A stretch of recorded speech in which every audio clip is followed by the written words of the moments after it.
ನಮಸ್ತೆ ರೈತ ಬಾಂಧವರೇ. ನಾವು ಚಿತ್ರದುರ್ಗ ಜಿಲ್ಲೆ,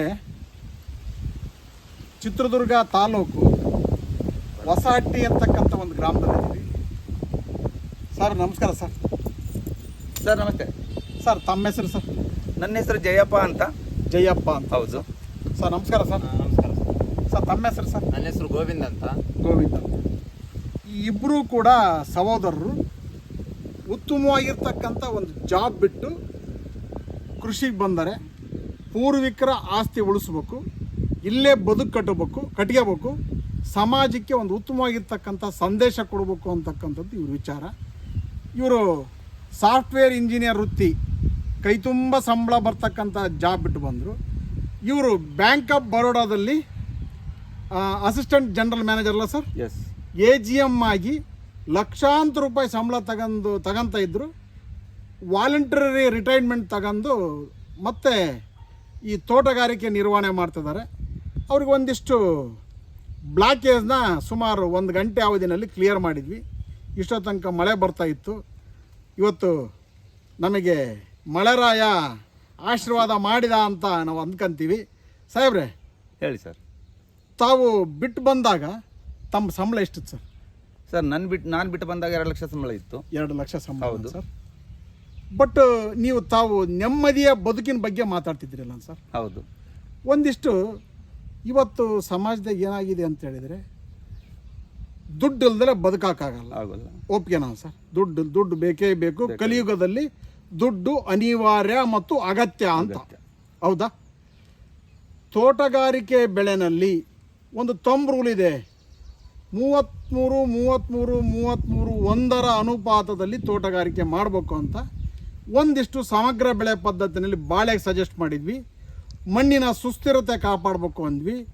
ನಿಮ್ಮ ತೋಟದಲ್ಲಿ ಇದೀಗ ತಾನೇ ನೀವು ಸುಮಾರು 1 ವರ್ಷ ಆಯಿತು ಅಂತ ಕಾಣೋದು ಬಂದು ಇಲ್ಲಿ ಸುಮಾರು 4 ಲಕ್ಷ ಖರ್ಚು ಮಾಡಿದ್ದೀರಿ. ಟ್ರಯಲ್ ಆ್ಯಂಡ್ ಎರರ್ ಅಂತಕ್ಕಂಥದ್ದು ಮಾಡಿದ್ದೀರಿ. ಹಿಂದೆ ನಮ್ಮ ಕೃಷಿಕರಾಗಿದ್ದಿರಿ, ಈಗ ಮತ್ತು ನಮ್ಮ ಸಲಹೆ ಮೇರೆಗೆ ಮುಂದುವರಿಯಕ್ಕೆ ತಾವು ತಯಾರಿದ್ದೀರಿ. ಮುಂದಿನ ದಿನಗಳಲ್ಲಿ ಇಲ್ಲಿಂದ ಉತ್ತಮ ಇಳುವರಿ ತಗೋಬೇಕು ಅಂತಕ್ಕಂಥ ವಿಚಾರ ನಮ್ಮದು. ಇಲ್ಲಿ ಟ್ರಯಲ್ ಆ್ಯಂಡ್ ಎರರ್ ಮಾಡಿದಾಗ ನೀವು 2400 ಗಿಡದಿಂದ 160 ಕ್ವಿಂಟಲ್ ತಗೊಂಡಿರಿ. ಆದರೂ ಕೂಡ ಇದು ಸಂತೃಪ್ತಿಯಾಗಿರ್ತಕ್ಕಂಥ ಇಳುವರಿ ಅಲ್ಲ. ಈಗ ಒಬ್ಬ ರೈತ ಕಷ್ಟಪಡ್ತಾನೆ, ಈಗ ಇಷ್ಟಪಟ್ಟು ಕೆಲಸ ಮಾಡಿದರೆ ಸರ್ ಈ ಜಾಗದಿಂದ ಮುಂದಿನ ದಿನಗಳಲ್ಲಿ ನೀವು ತಗೋಬೋದು. ನಿಮ್ಮಿಂದ ಸಮಾಜಕ್ಕೆ ಕೊಡ್ತಕ್ಕಂಥ ಸಂದೇಶದ ಬಗ್ಗೆ ತಾವೊಂದಿಷ್ಟು ಸಂಕ್ಷಿಪ್ತವಾಗಿ 1 ಎಕರೆನಲ್ಲೂ ಕೂಡ ಒಂದು ಕುಟುಂಬ ಅಭಿವೃದ್ಧಿ ಆಗಬಹುದಲ್ಲ ಸರ್? ಆರ್ಥಿಕವಾಗಿ ಅಭಿವೃದ್ಧಿ ಆಗಬಹುದಲ್ಲ? ಮಾತಾಡಿ ಸರ್. ನಮಸ್ಕಾರ. ನಾನು ಮೊದಲು ಬ್ಯಾಂಕಲ್ಲಿದ್ದೆ, ಬ್ಯಾಂಕ್ ಮ್ಯಾನೇಜರ್ ಆಗಿದ್ದೆ. ಸಾಹೇಬ್ರು ಹೇಳ್ದಂಗೆ AGM ಆಗಿದ್ದೆ. ಸೊ ನಮ್ಮ ಪೂರ್ವಜರ ಆಸ್ತಿ ಹಾಗೇ ಉಳಿದಿತ್ತು. ಅದಕ್ಕೇನೋ ಒಂದು ಡೆವಲಪ್ಮೆಂಟ್ ಮಾಡಿ ನಾನು ಸಮಾಜಕ್ಕೆ ಒಂದು ಮಾದರಿ ಆಗಬೇಕು ಅಂತಂದೇಳಿ ಇಲ್ಲಿ ಬಂದಿದ್ದೀನಿ. ನಮ್ಮ ತಮ್ಮನೂ ಕೂಡ ಸಾಫ್ಟ್ವೇರ್ ಇಂಜಿನಿಯರ್ ಆಗಿದ್ದ, ಅವನು ಕೂಡ ಬಿಟ್ಟು ಬಂದಿದ್ದಾನೆ. ಇಬ್ಬರು ಸೇರಿ ನಾವು ಇರೋ ಒಂದು 4 ಎಕರೆಯಲ್ಲಿ ತೋಟ ಮಾಡಿದ್ದೇವೆ, ಅಡಿಕೆ ತೋಟ. ಸೊ ಈಗ 9 ವರ್ಷದ ತೋಟ ಇದೆ. 9 ವರ್ಷದಲ್ಲಿ 5 ವರ್ಷ 6ನೇ ವರ್ಷದಿಂದ ಇಳುವರಿ ತೊಗೊಳ್ತಾ ಇದ್ವಿ. ಫಸ್ಟಿಗೆ ನಾವು ಡಾಕ್ಟರ್ ಸಾಯಿಲನ್ನು ಯೂಸ್ ಮಾಡಿದ್ವಿ. ಆವಾಗ ಚೆನ್ನಾಗೇ ಬರ್ತಾಯಿತ್ತು. ಇನ್ ಬಿಟ್ವೀನ್ ಏನೋ ಸ್ವಲ್ಪ ಅದನ್ನು ಕರೆಕ್ಟಾದ ಮಾರ್ಗದರ್ಶನ ಸಿಗದೆ ನಾವು ಅದನ್ನು ಡ್ರಾಪ್ ಮಾಡಿದ್ವಿ.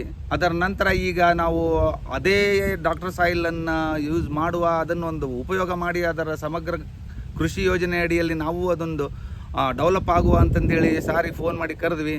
ಸರ್ ಬಂದು ಸುಮಾರು ಒಂದು ಗೈಡ್ ಮಾಡಿದ್ದಾರೆ. ಸೊ ಅದರ ಪ್ರಕಾರ ನಾವು ಮುಂದೆ ನಡಿತೇವೆ. ರೈತರಿಗೆ ಹೇಳೋದಿಷ್ಟೇ, ನೀವು ರಾಸಾಯನಿಕ ಗೊಬ್ಬರಗಳನ್ನು ಬಳಸಿ ಸೂಕ್ಷ್ಮಾಣುಗಳನ್ನು, ಎರೆಹುಳುಗಳನ್ನು ಹಾಳು ಮಾಡುವ ಬದಲು ಈ ಥರ ಒಂದು ಜೈವಿಕ ಕೃಷಿ ಪದ್ಧತಿಗೆ ಬಂದು ನೀವು ಉಳಿರಿ, ನಿಮ್ಮ ಭೂಮಿಯ ಮಣ್ಣನ್ನು ಉಳಿಸಿ, ಮತ್ತು ನಿಮ್ಮ ಎಂಥದ್ದು ಪೀಳಿಗೆಗೂ ಒಂದು ಇದನ್ನು ಕೊಡಿ ಅಂತ ನಾನು ಹೇಳಬಲ್ಲೆ. ಈ ಭೂಮಿಯನ್ನು ಮುಂದಿನ ಪೀಳಿಗೆ ಟ್ರಾನ್ಸ್ಫರ್ ಮಾಡ್ತಕ್ಕಂಥದ್ದು ಇಲ್ಲಿ ಬೆಳಕಬೇಕಷ್ಟೇ. ಬೆಳಕನ್ನು ತಿನ್ಬೇಕು ಈ ಜಾಗ. ಹೌದಾ ಸರ್? ಬೆಳೆಯುವ ರೀತಿ ಇದೆಯಲ್ಲ, ಅದನ್ನು ನಾವು ಬದಲಾಯಿಸ್ಕೋಬೇಕು. ಬೆಳೆಯುವ ರೀತಿನ ಬದಲಾಯಿಸಿ ಮಣ್ಣಿನ ಒಂದು ಸೂಕ್ಷ್ಮಾಣುಗಳು ಮತ್ತು ಜೀವಿಗಳನ್ನು ನಾವು ಉಳಿಸಿ ಮಣ್ಣನ ಸಫಲತೆಯನ್ನು ನಾವು ಉಳಿಸಿದರೆ ಪೀಳಿಗೆಗೂ ಅದು ಮುಂದುವರಿತಾ ಹೋಗುತ್ತೆ. ಇಲ್ಲ ಅಂದರೆ ಮೊನ್ನೆ ನಮ್ಮ ರಾಜ್ಯದ ಮುಖ್ಯಮಂತ್ರಿಗಳು ಹೇಳಿದಾಗೆ ಏನಾಗಿದೆ ಅಂದರೆ ಮ್ಯಾಕ್ಸಿಮಮ್ ಮೋರ್ ದ್ಯಾನ್ 40% ಬರಡು ಭೂಮಿ ಆಗಿದೆ ರಾಜ್ಯಾದ್ಯಂತ ಅಂತಕ್ಕಂಥ ವಿಚಾರಗಳು ಹೇಳ್ತಾ ಇದ್ದೀನಿ. ಇನ್ನೊಂದು ಆ ಬರಡು ಭೂಮಿ ಆಗುವುದು ಹೇಗೆ ಅಂತಂದೇಳಿದ್ರೆ ನಾವು ಕಳೆನಾಶಕ ಬಳಸ್ತೀವಿ ಮತ್ತೆ ಬ್ಯಾಡ್ದಿದ್ದೆಲ್ಲ ಇದನ್ನು ಹಾಕ್ತೀವಲ್ಲ, ಅದರಿಂದ ಆದಷ್ಟು ಆ ಒಂದು ಫಲವತ್ತತೆ ಕಡಿಮೆ ಆಗ್ತಾ ಹೋಗ್ತಾ ಇರುತ್ತೆ. ಭೂಮಿ ಬರಡಾಗಲಿಕ್ಕೆ ಇದೊಂದು ಕಾರಣ ಆಗುತ್ತೆ. ಮಣ್ಣಿಗೆ ಜೈವಿಕ ಶಕ್ತಿ ಕೊಡೋದು ಉತ್ತಮ ಅಲ್ಲ ಸರ್? ಮಣ್ಣಿಗೆ ಜೈವಿಕ ಶಕ್ತಿ ಕೊಡಬೇಕು, ಅದರ ಜೊತೆಗೆ ಆ ಒಂದು ಫಲವತ್ತತೆಯನ್ನು ನಾವು ಕಾಪಾಡ್ಕೊಂಡು ಹೋಗ್ಬೇಕು.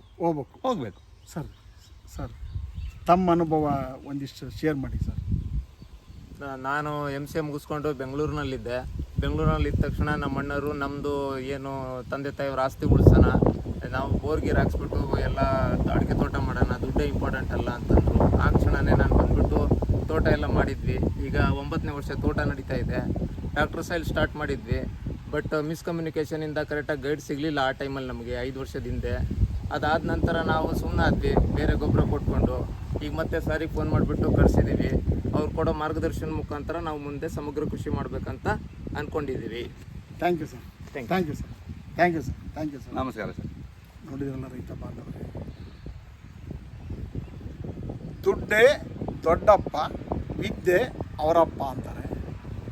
ವಿದ್ಯಾವಂತರಾದರೂ ಕೂಡ ವಿಚಾರವಂತರು ಹೌದು, ಆಚಾರವಂತರು ಹೌದ್ರು ಈ ಬ್ರದರ್ಸ್ ಅಂತಕ್ಕಂಥದ್ದು ನಾವು ಹೇಳ್ತಕ್ಕಂಥ ವಿಚಾರ.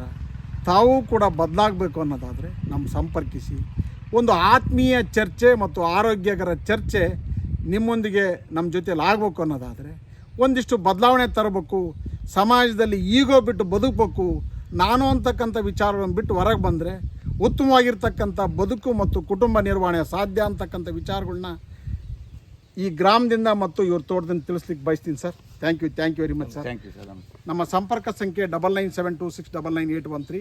ನಮ್ಮ ಕಚೇರಿ ವಿಳಾಸ ವಿದ್ಯಾರ್ಥಿ ಭವನ್ ಸರ್ಕಲ್ ಹತ್ತಿರ, ಅಂಬಿಕಾ ಡಿಸ್ಟ್ರಿಬ್ಯೂಟರ್ ಎದುರು, ನಾರದಮುನಿ ಕೃಷಿ ಮಾಹಿತಿ ಹಾಗೂ ಡಾಕ್ಟರ್ ಸಾಯಿಲ್ ಜೈವಿಕ ಗೊಬ್ಬರ ಮಾರಾಟ ಕೇಂದ್ರ. ಇಲ್ಲಿ ಸಂಪರ್ಕಿಸಿ. 9972699813. ಇನ್ನೊಂದು ನಂಬರ್ ಹೇಳ್ಬೋದು, 7090270870. Thank you sir.